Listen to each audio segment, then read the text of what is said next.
ગુજરાતી સાહિત્યના પ્રખ્યાત કવિ અનિલ જોશીનું 84 વર્ષની ઉંમરે દુઃખદ અવસાન થયું છે કે જેથી આજે ગુજરાતને મોટી ખોટ પડી છે તેવું કહી શકાય।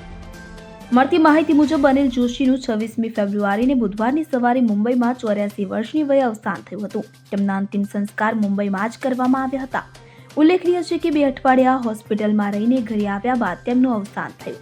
જો કે જીવનની અંતિમ પળ સુધી તેઓ સોશિયલ મીડિયા પર સક્રિય રહ્યા। તેમની દીકરી તથા દીકરાએ સોશિયલ મીડિયા પર પોસ્ટ મૂકી તેમના અવસાનની વાત જાહેર કરી હતી।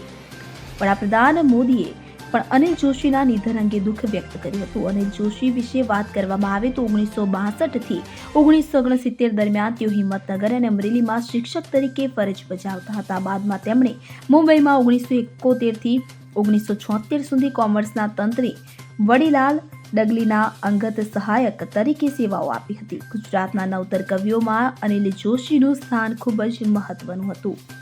Bureau report CN24 news. હવે જુઓ દેશ દુનિયાની તમામ ખબરો તમારી આંગળીના ટેરવે।